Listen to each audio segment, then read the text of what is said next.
Welcome to Mindful Escape, the podcast that inspires you to live your best life. My name's Leighton Jewett and I'm your host, and today we have Dan Glyde on the show. Dan worked at the BBC for over 13 years and unfortunately experienced burnout. He talks about his transition from working at the BBC to starting his own business and also the steps that he took through that transition. He goes deep into the topics of how to deal with different thoughts, feelings, and emotions, how to reconnect with yourself, and also how to start living a new, more mindful life so that you don't experience these symptoms of burnout, anxiety, and stress, no matter what you're doing in your life or your career. This is a really exciting episode, so stay tuned and we'll jump straight in.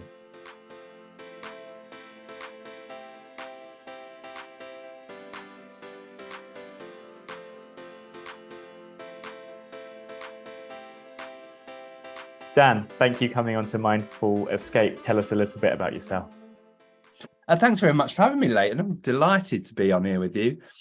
So at the moment, I live in the Southern Uplands in Scotland, up in the hills, in a place called the Yarrow Valley. So I live in a 200-year-old shepherd's cottage surrounded by 12 acres of land and no people. And that was a very deliberate choice that I made. Because I decided a few years ago I wanted to live a more sustainable and more self-sufficient life.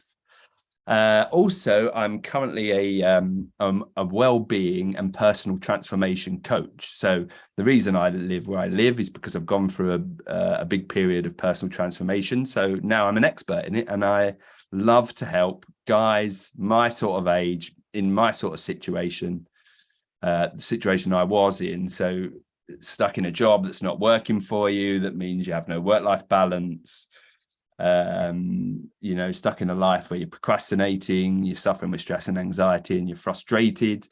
I help those guys live a better, happier, healthier, easier life, and to find out what they value and prioritize it. Yeah, amazing. And it's so good that you're doing that, because I think so many people, especially men, are struggling with that. And it would be great to, before we get on to that, maybe let's just jump back a little bit to what you were doing before you got into this coaching business. So I used to work for the BBC, Leighton. I worked for them for almost 2 decades. The last half of that was as a sports broadcaster, so as a producer and a director. I did a long period in digital video. I did a lot of live TV as well.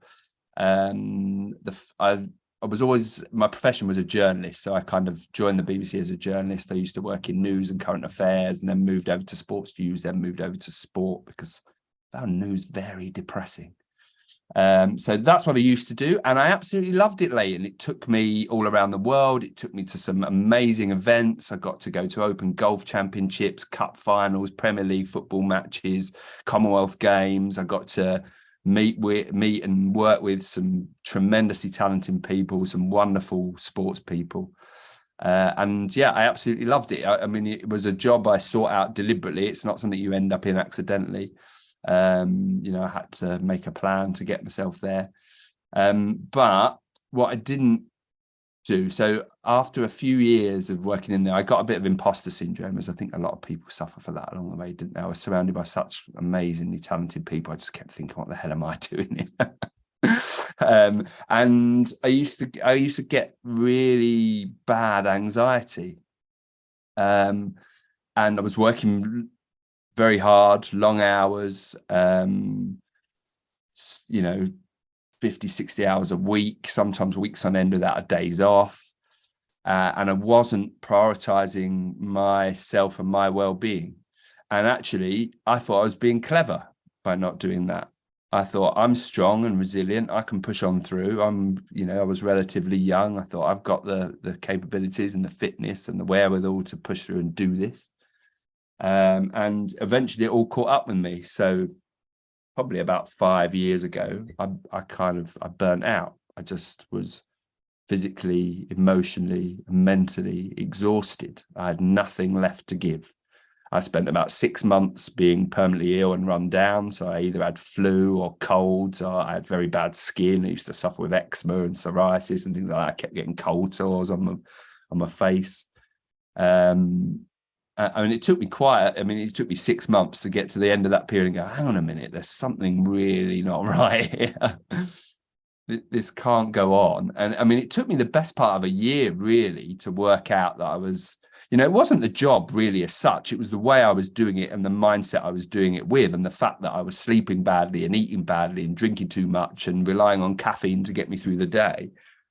And I think I kind of, along the way, I'd lost sight of who I was and what I wanted and what I valued. I was pursuing this career, climbing the ladder, trying to do as best as I could, doing things with the most impact. But I'd got completely wrapped up in the job, and I'd never taken the time to decide what I valued and what I wanted. I had no intimate, other than my wife, I had no close intimate relationships with anybody, so I had no close friends. I didn't really have time for many hobbies or interests. My career was just everything. And then when I was on my days off, I used to just do whatever I needed to do to feel good in the moment and to push away all the bad feelings, tiredness, stress, anxiety, frustration, all the things that we all suffer from and don't like to feel. So yeah, it would all be unhealthy things. Too much drinking would certainly be one of those, and eating bad food and not sleeping properly. But it was all to try and give myself some short-term pleasure and feel good in the moment, and that wasn't sustainable long-term. Really fascinating that you mentioned there that it wasn't the job specifically, it was your mindset and how you acted within that job. Part of me is thinking, okay, a lot of your reasons for your behavior is because of the job. Do you think there's a way of doing that job, or for people listening who are doing their job, that they could do it a different way with a different mindset to make it work? Yeah, absolutely. There absolutely is. And the one thing I did not do is I did not prioritize myself and my well-being, right? I didn't put that first. I put so many things above that. Career progression was one of them. Being a good employee was another. Getting results, getting to the best and the right events and with the right people. All those things were above my own well-being in the list. So what I'd recommend to anybody, because you don't have to make the massive changes I've made. That's just what I decided to do because of my values. But you can still stay in the job, but you need to be better at managing your own time. You need to prioritize rest. You need to prioritize breaks.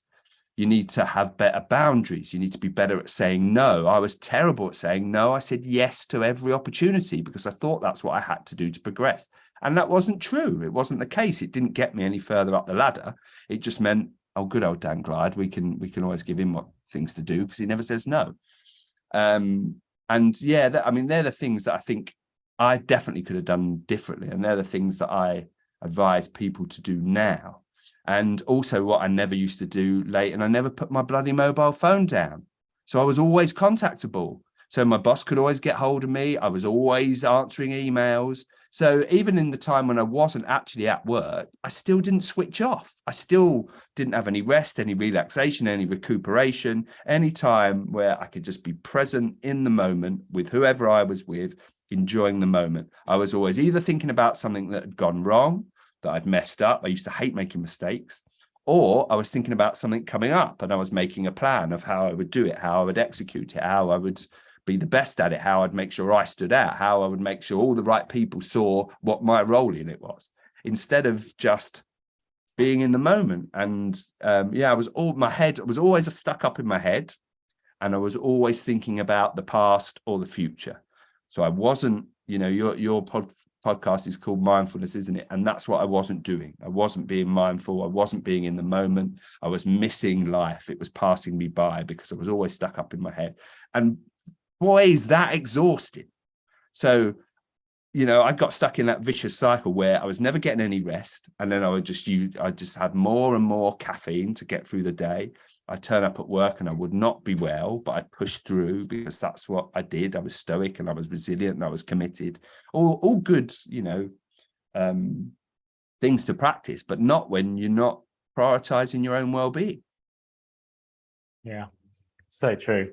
And I love all your points, and thank you for sharing. It seems like you've really experienced one end of the spectrum going through that yourself, and now you're obviously working with people who are going through that as well and implementing I'd like to say, small changes which have a big impact. Would you agree with that? Absolutely. Yeah. I mean, and that is the key is the small steps. There's a guy I'm friends with on LinkedIn today who posts about bite-sized chunks. That's his little phrase that he uses to do it. And yeah, it absolutely is. So the first thing that I work on all my clients with is clarity. So let's get really clear on who you are and where you are and what you're doing.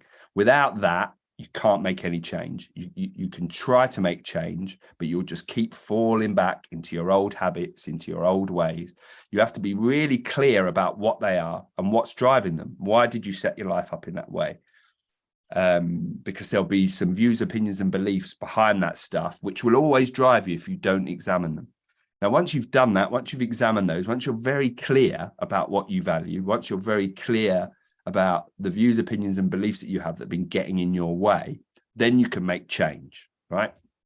And you're absolutely right. It is small steps. So first, you need a compelling vision to motivate you and to pull you through. So it's probably something that feels out of reach, but you've got to say, right, 10, 15 years, what do I want to be doing? Who am I going to be and why? And that's so important, the why. So once you've set that, then you can start doing your short-term, medium-term, long-term goals. Medium term is kind of 1 to 3 years, right? What things do I want to hit? And once you know those medium-term goals, then every day is the small steps, no matter how small, even if it's just writing something down in a journal to say, right, this is what I want to do. This is what I'm going to do. That's a step. And the reason why you do it like that is so you don't get overwhelmed. So many of us resolve to make change and do new things, and we know we should, and particularly when it comes to our health and our well-being. And we set off with this, right, I'm going to lose 3 stone or sort of big goal and task. And we just get overwhelmed. We look at it and we just go, I can't do this. It's too much. And we stick it in the bin. But those small steps, they're never overwhelming. And each one motivates you. So action always comes before motivation. So many people wait for motivation before they do anything, but take action first. And once you've done 3 or 4 of those small steps, take a look back and go, I've made progress. Great. And then you'll feel even more motivated and you'll feel better about yourself and you'll have a bit of belief that you can do it, because again, that lack of self-belief often gets in people's way. And yeah, it's always about every day, small steps. And that comes from habits and routines. So that's how we live our lives. That's how we operate in the world. That is our operating system, our habits and routines. They're what you've got to look at, and they're what you've got to change. And then if you set up new habits and routines, take little steps towards where you want to get to every day, you'll get there. Yeah, absolutely.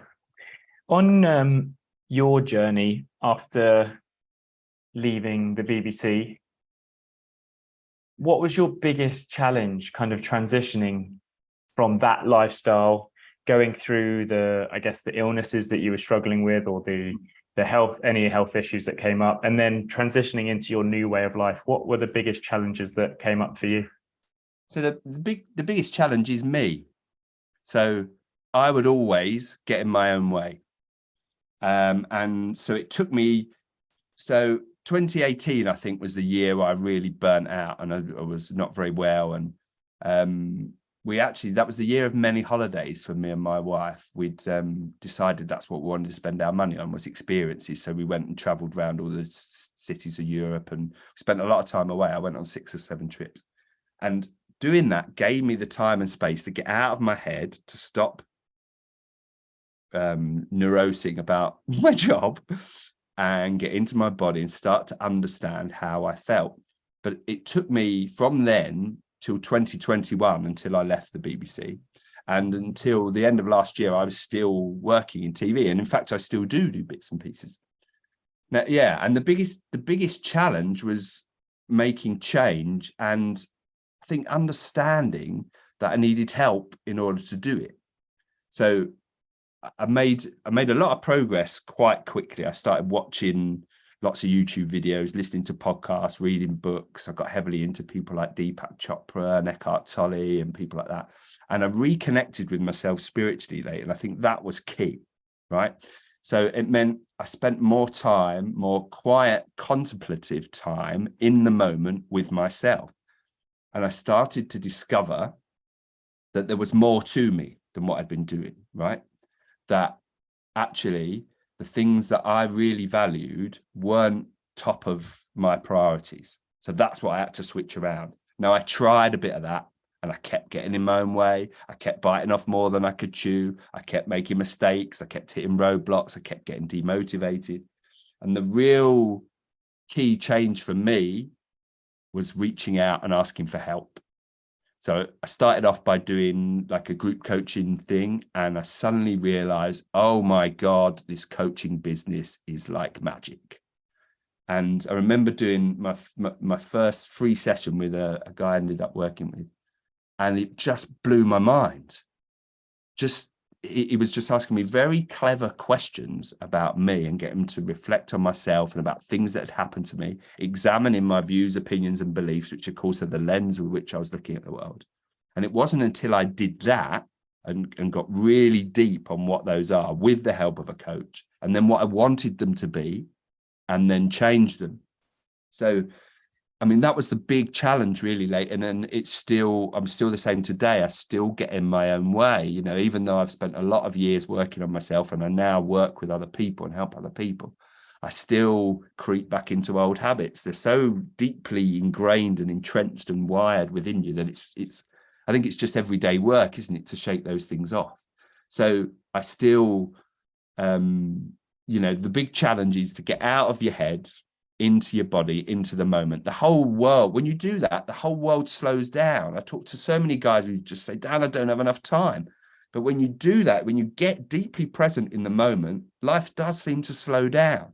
And you do get to a point where you can make conscious decisions and you can start being really deliberate about your life, right? What do I want to do? What do I want to spend my time, effort, energy, and money on? Because that's the key. And then the big challenge is, as I say, is the routines and the habits. Then you have to look at all of them, everything you spend your time doing every day. What are they for? What are they doing? Where are they taking you? And if they're not good, drop them. Now that's easier said than done. But again, getting somebody to help you, getting somebody in your corner, somebody like a coach who's there to hold you accountable and make sure you show up for yourself, because I would never, ever let anybody down, Leighton, anyone. I'd never miss an appointment. I would never promise anyone anything I didn't deliver. But F me, would I let myself down? In a shot, I would. I'd just go, oh, sod that. I can't be bothered. I haven't got the energy. I haven't got the inclination today. So that had to stop. If I wanted to make any progress, if I wanted to prioritize my own well-being, I had to put myself at number one. Now, the big challenge with that, Leighton, was it felt like it was selfish. Mm-hmm. You know, I'm not a selfish person. I'm a giving person. Love and service are two of my top 4 priorities, right? And I thought, how can I love and serve if I prioritize myself? I couldn't compute it in my head. And then a big breakthrough I had was when I realized the best thing I can do for the world, for everybody else, is be the best version of me. If I'm as mentally, emotionally, and physically as well as I can, then I'm going to show up. I'm going to show up for everybody else. I'm going to have time. I'm going to have energy. I'm going to be able to help people. And I'm going to be somebody who spreads love and goodness in the world, because I'll always be in a good mood. I won't be stuck up in my head. I'll be making eye contact with people. I'll be smiling. I'll be saying good morning. And when you do that, it has a ripple effect. You know, if you want to change the world, the one thing you've got to start with is you. And that's what I realized. And that's still a challenge this day, Leighton. As I say, it's not an easy thing to do, and you need help. I would say to everybody, you need help.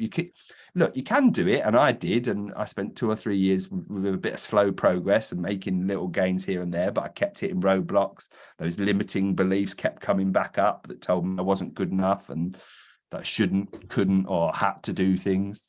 But yeah, the most important step was getting a coach. And now I'm an evangelist about coaching, and I would be, wouldn't I? Because that's what I do. But I think everybody should have a coach, Dave, because all those challenges and all those things that come up with somebody in your corner who's reminding you that you are good enough, who's reminding you the promises you've made to yourself and is keeping you accountable and is helping you look within yourself to find out what's going on and why you're getting in your own way. It just makes it so much easier. Yeah, so many points there. I wanted to just retouch on the point of, I mean, it sounds so cliche, but if you want to change the world, change yourself. And it does feel selfish. And I've done it myself, and coming away from the corporate world where you're always helping other people and trying to serve other people, and then you're putting yourself last, that you're not being the best version of you. And it's not until you start being the best version of yourself that you realize how helpful you can be in the world. Yeah, and you'll know it. You know, anybody who's listening to this, who gets those feelings of anxiety, who gets easily frustrated or irritated by circumstances or other people, you're not looking after yourself. That's what's happening. You've got a view of the world where you think everyone's out to get you, where you think you lack things, where nothing seems to go right. If you're feeling bad and you're feeling those things, it's because you're not prioritizing yourself. And I know that does when you say it like that, it does seem selfish. And I'm not saying you should do that at the expense of others, far from it. But change your habits and your routines, change your behaviors to make sure that you are as fit and well as you possibly can be. Now, a good analogy I always like to use for this, Leighton, is when you get on an airplane, when they do the little safety demonstration at the start, one of the things they tell you is when the oxygen mask drops from the ceiling, before you look after anybody else, put yours on. Now, the reason they say that is because without oxygen, you can't help your kids or your infirm granny that you're with or anyone that might need help. Now, that's the same in life, right? You've got to put your oxygen mask on first, because then you can really show up in the world and you can make a difference to other people's lives. Absolutely. Through the last couple of years, you've kind of mentioned already a few challenges that you come up against and the lessons you learned, but is there a major lesson that you've taken so far that we've not touched on yet? Yeah, so I think the major lesson, and what I would tell myself of 5-6 years ago, is to be deliberate, is to live by design, not by default. And there's so many people, I mean, I didn't end up in that career. I chose it, Leighton. So and again, it was with my I want to change the world thing, right? I went into broadcasting, wanted to tell people the truth. And I worked out very quickly, I couldn't really do that at a big organization that has an agenda and, you know, amongst the national media, I couldn't really do that. But I just settled and carried on anyway. I didn't go, wait, hang on a minute. So if I can't do that, which is the big reason, the big why, the big value that I came in with, then what am I doing here? And I think that's what we need to do. We need to take a good, hard, long look at ourselves and say, you know, are we doing things because we think we should, because we think we have to, you know, rather than because we want to, or because we know it's good for us and it's good for the planet and it's good for the people around us. So that was the big lesson I learned. And I was already, to an extent, living by design, but only in one tiny aspect of my life. You've got to do it in every single aspect of your life. Everything you spend time, energy, effort, and money on has got to have a good why behind it. And it's got to be done because you've chosen to, not because you think you have to. Mm-hmm. Yeah. And getting over those conditions that have been set by society and your family and those around you throughout your childhood and growing up. Exactly that. And that, you know, I talked about views, opinions, and beliefs, and they're the thing which form the lens with which we see the world. Now, we often think, a lot of people think they are facts and they can't be changed. They're not. It's a movable feast, right? And most of those views, opinions, and beliefs you won't have consciously chosen. They'll have been given to you by your upbringing, by your education, by your religion, by the media. And particularly in this day and age, we're bombarded with messages about how rubbish we are. You're a load of rubbish. Buy this thing and you'll be brilliant again. And we're taking that message in constantly. So it's no wonder that we will struggle with self-belief and self-worth and self-esteem, because we're constantly told what we lack.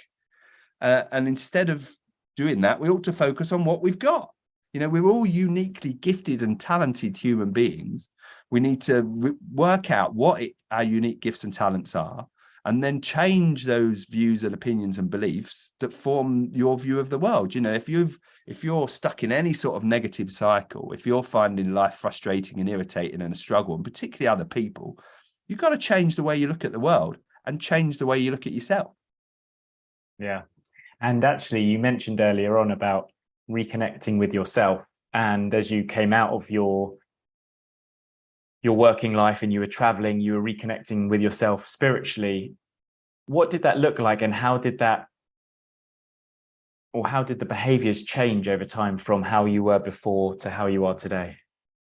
Yeah, so I think one of the big mistakes I made in my younger years, so when I first got taught to think critically, which is probably sort of A levels and into higher education. So rather than be taught how to think, I've taught for the first time, not what to think, I was taught for the first time how to think.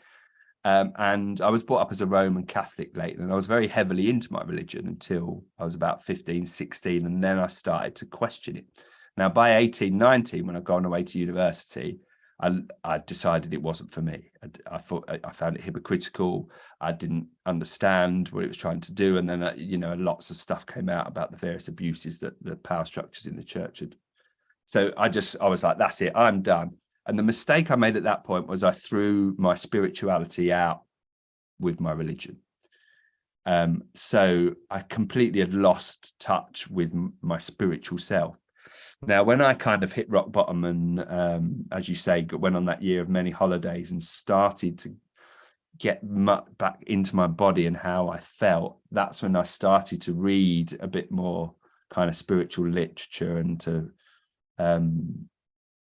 listen to, those podcasts and stuff like that.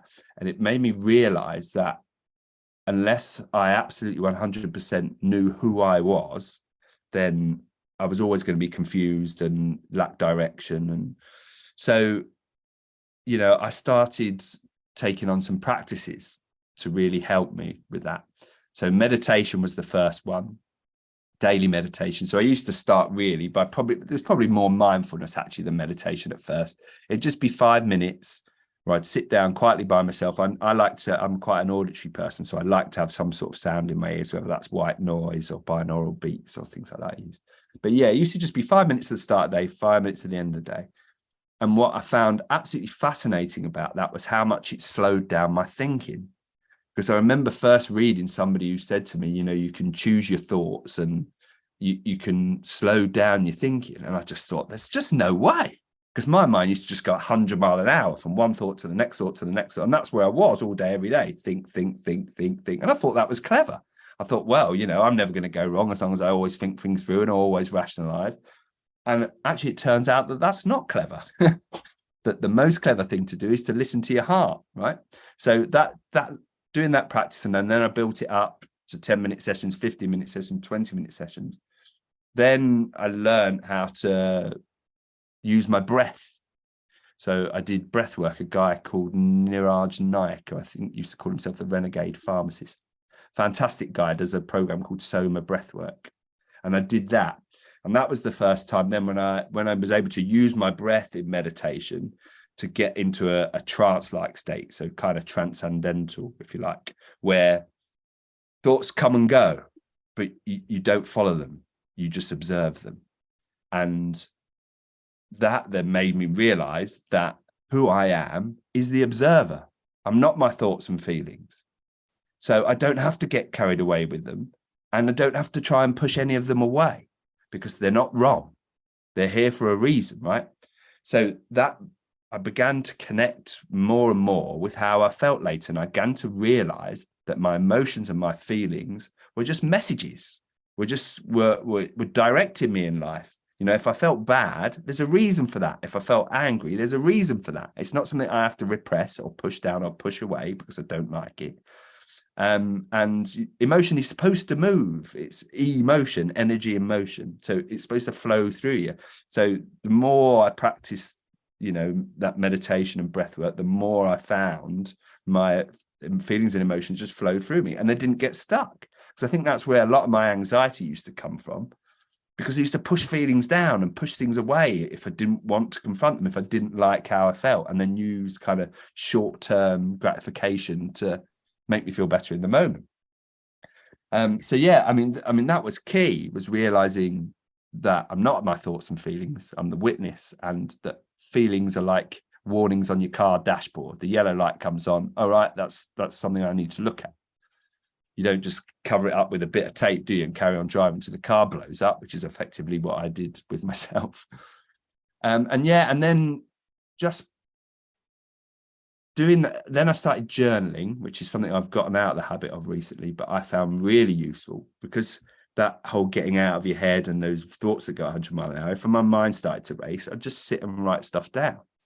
And that's such a powerful thing, because on a piece of paper in black and white, often these things lose their power, or you get a lot more clarity about them. The trouble is, when everything's stuck in your mind, you can come at it from so many angles. You bring it into the physical world and you write it down.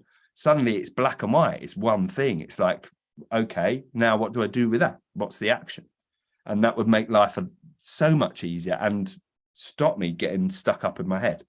And then I've found lots of other practices too that help me do that.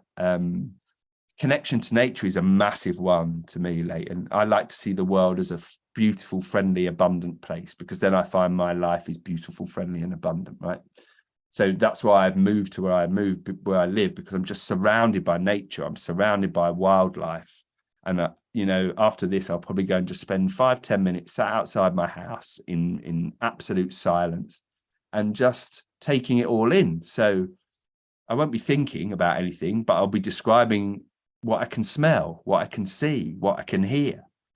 And that, you know, doing that reminds us, because we forget as humans, that we are part of nature. We're an intrinsic part of nature. We're connected to nature. You know, we're of this world, the same as every other being, plant, everything that's here. We're all made of the same stuff. We're all connected.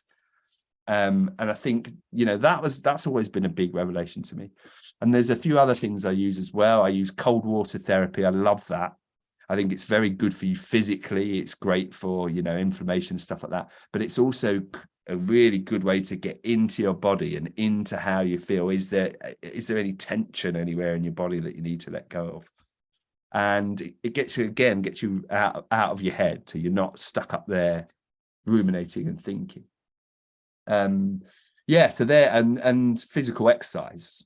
And I use physical exercise as a mindful activity. Now, if I'm running, I like to feel how my legs feel, how my feet feel, how the wind feels as it whistles past my face. If I'm doing strength work, which I do a lot of now because I'm getting to that age where I need to.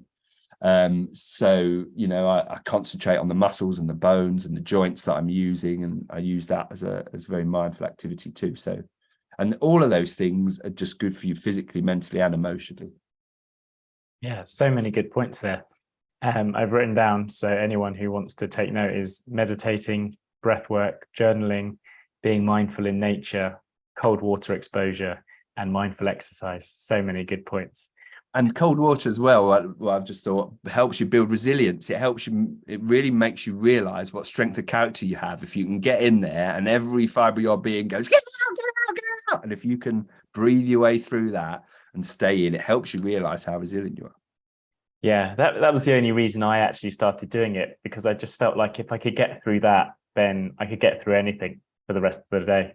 So there was something I just wanted to touch on before we finish up, because it's something I'm quite passionate about, and I think you are as well, because you gave a great analogy about the warning light coming on in the car. And I found that with men especially, and I know you work with men, we have a tendency to not open up about our thoughts and our feelings and suppress them, and that obviously causes extra stress and anxiety. Is there advice that you would give your younger self or anyone who might be listening around that topic? Yeah. So if I could talk to my younger self, the first thing I would say is slow down. Slow down. You know, we all live our lives at 100 miles an hour. And so the reason we miss those warning lights on the car dashboard is because we're in too much of a rush. Now, you're right, I think, as well, with fellas, is what I would never have done 10 years ago. I'd never, ever, ever have reached out and asked for help. I would never, ever, ever have told anybody how I was feeling deep down, because I would have seen that as a weakness, particularly if I was feeling bad, particularly if I was struggling. I wouldn't want anybody to know that. So I would keep that internal. So on the outside, I'd still be smiley Dan Glyde. I'd still be life and soul of the party. Inside, I'm hurting. I'm not good. I'm stressed. I'm anxious. But no way would I ever show anybody that. Now, that's what led to me being ill. And that was something I would say, actually, asking for help, reaching out, sharing how you feel is strength. It's not weakness. It's strength. You know, we are social animals, human beings. We are meant to be deeply connected to one another. And something I'd done was I'd prioritize my career over everything else. So over my social life. So when I was younger in my 20s, I had a really close knit group of good pals.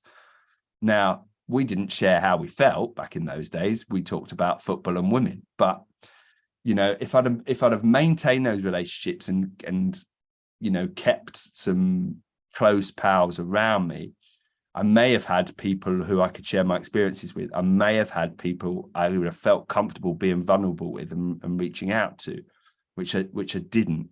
And I think that was another one of the reasons why I ended up making myself ill and burning out. And I think it's vitally important to understand that feeling bad is okay. We all go through it. It's okay. It doesn't make you weak, right? We all go through challenges in life. You know, we all are going to suffer trauma and grief somewhere in our life. And being stoic and pushing through it all when you're not feeling great is not a good way to deal with it. Now, don't get me wrong, resilience is a marvelous quality, but you need to talk to people about how you feel. You need to share how you feel. You'll be amazed how good it feels to reach out to someone, because, you know, whenever I've done it, 80-90% of the time, they've been through exactly the same thing. They may have some tip to help you through it, but if nothing else, they can be empathetic because they understand what you've been through. And we need that support. None of us is an island. You know, even the strongest, most successful of us, we need a good support network. And I think one of the things that's key as well is, again, it's about being deliberate, is be really careful who you have intimate relationships with. Have very clear boundaries about the sort of people you do and don't want to be with. You want to be with like minds. You want people who are driven the same way as you are. You want to be with people who want to achieve and do good things. And together, when you get together with 4 or 5 like minds, the power in that and the things you can achieve are just phenomenal. Yeah. Yeah, really beautiful message. I think it's so important, just reaching out to someone, sharing some thoughts. And I guess, would you say that there's a halfway point as well from feeling those thoughts and emotions, getting them into your journal, maybe processing them through breath work and meditation before you start speaking to someone? Yes, I think our thoughts and emotions are intrinsically linked, right? So how we feel will drive how we think, and how we think will drive how we feel. So if you don't somewhere intervene or just let it be, you'll end up in a vicious cycle, right? So I think it's important to be clear about what's going on for you, first of all. Again, clarity is so important. So it's really key to know where the emotions and the feelings are coming from, what they're trying to tell you. And at that point, when you've got a bit more of an idea, you can then reach out for help. So yeah, I mean, don't go around being vulnerable to every person you meet and pouring out your heart all the time. But yeah, just be very, very clear when you know how you feel and you know that's driving how you think, and you think, do you know what, I could do a bit of support here, I could do a bit of help here, I'm going to reach out.